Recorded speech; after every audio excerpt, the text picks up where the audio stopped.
শেরপুর জামাত নেতা হত্যার ঘটনা 11 দলীয় জোটের পক্ষ থেকে আমরা এই সংবাদ সম্মেলন আসন্ন ত্রয়োদশ জাতীয় সংসদ নির্বাচনকে সামনে রেখে দেশে একটি উৎসবমুখর পরিবেশের মধ্য দিয়ে যাওয়ার কথা ছিল। জুলাই বিপ্লবের পরে দেশের রাষ্ট্র কাঠামো ও রাজনৈতিক সংস্কৃতির পরিবর্তন সাধনের মাধ্যমে রাজনৈতিক দলগুলোর মধ্যে পারস্পরিক শ্রদ্ধাবোধ, সহমর্মিতা ও সহযোগিতার পরিবেশ বজায় থাকার কথা ছিল। কিন্তু গতকাল 28শে জানুয়ারি শেরপুরের ঝিনাইগাতি উপজেলায় ঘটে যাওয়া ঘটনা সেই উৎসবমুখর পরিবেশকে ম্লান করে দিয়েছে। উপজেলা প্রশাসনের আয়োজনে ঝিনাইগাতি ও শ্রীবর্দী উপজেলা সংশ্লিষ্ট নির্বাচনী আসনের প্রার্থীদের নিয়ে ইশতেহার ঘোষণা অনুষ্ঠান আয়োজন করা হয়। সেখানকার স্থানীয় প্রশাসনে আয়োজনটা করেছিলেন। এই অনুষ্ঠানকে কেন্দ্র করে বাংলাদেশ জাতীয়তাবাদী দল বিএনপির এক দল উচ্ছৃঙ্খল নেতাকর্মীদের অব্যাহত উস্কানির কারণে 11 দলীয় জোট ও বিএনপি নেতাকর্মীদের মধ্যে সংঘর্ষ বাধে। সংঘর্ষের এক পর্যায়ে বাংলাদেশ জামাত ইসলামীর শ্রীবর্দী উপজেলার সেক্রেটারি ভাই রেজাউল করিমকে কুপিয়ে হত্যা করে বিএনপির একদল সন্ত্রাসী।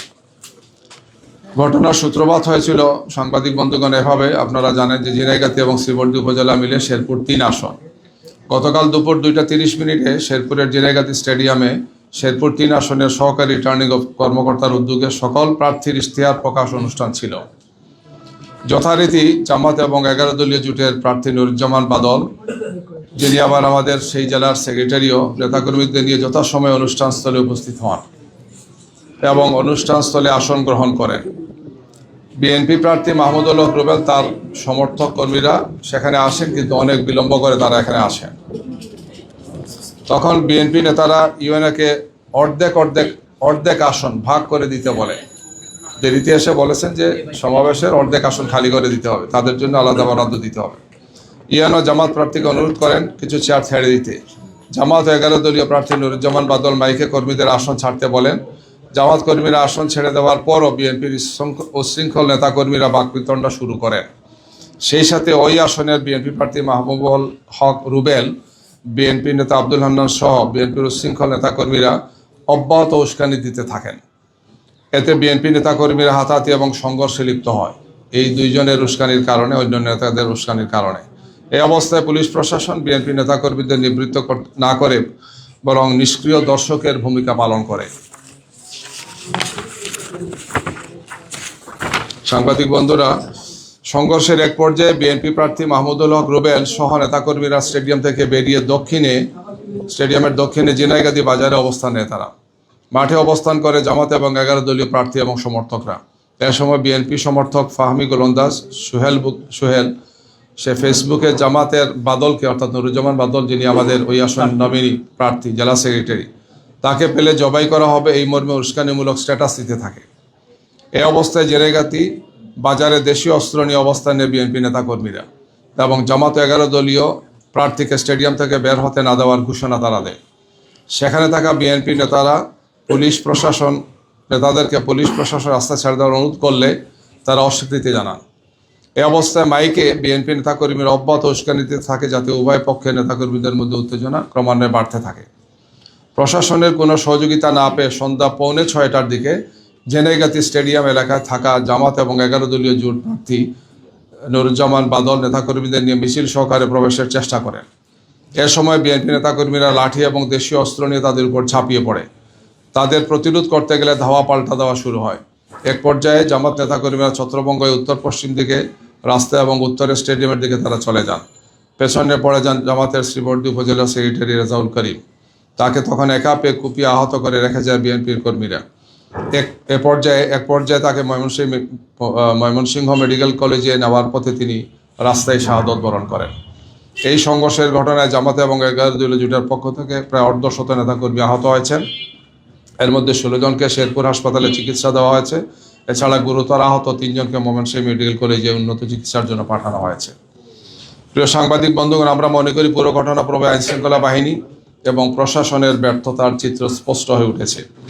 প্রথমত, মারামারির সময় পুলিশ সহযোগিতা করলেও ঘটনা পূর্বে এতদূর আসতো না।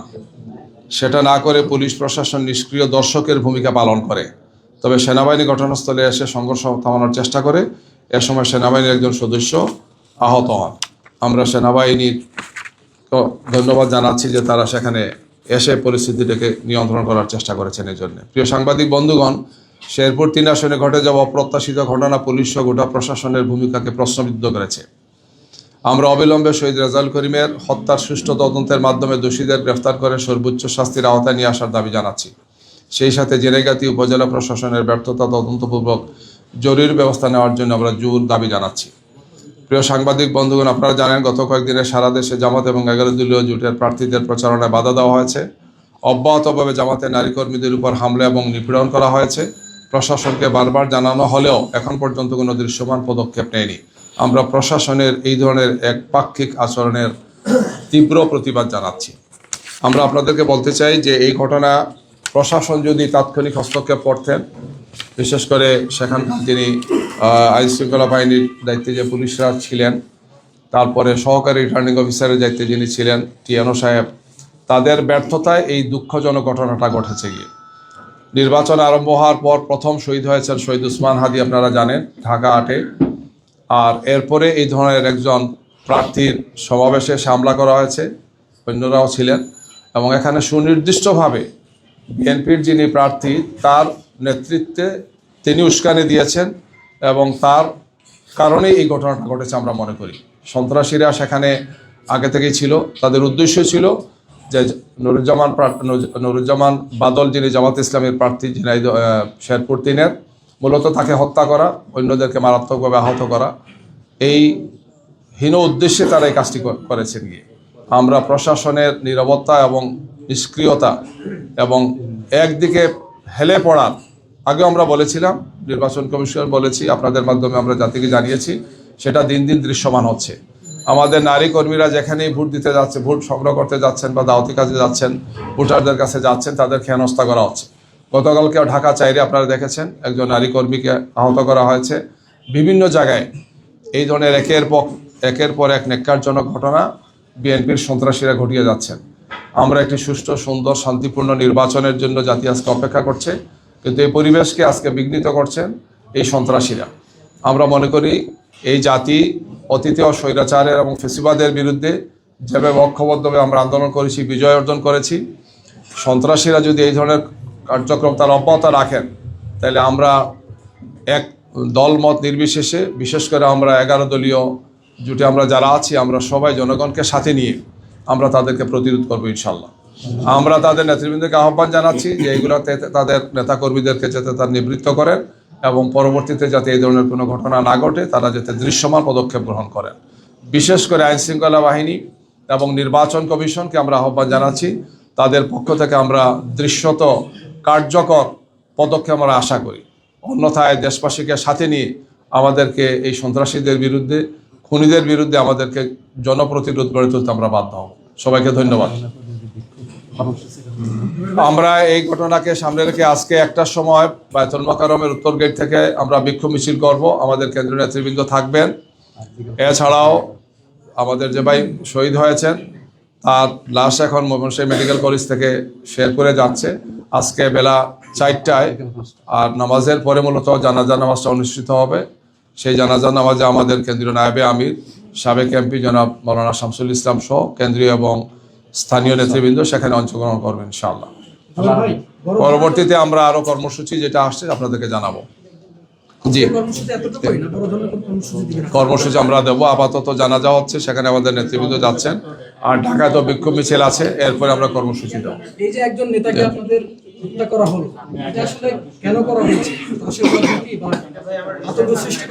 এটা হচ্ছে যে জামাত ইসলামী এবং 11 দলের জনপ্রিয়তায় জনগণের যে জোয়ার আমাদের দিকে, পুরুষ, মহিলা, নারী সবাই, সর্বস্তরের মানুষের যে ব্যাপক জনসমর্থন আমরা দেখতে পাচ্ছি, এইটাই তাদেরকে আজকে উস্কানি এই পর্যায়ে তারা নিয়ে এসেছেন যে তারা ময়দান তাদের আসলে অবস্থান নেই, জনগণ তাদেরকে সমর্থন করছেন না।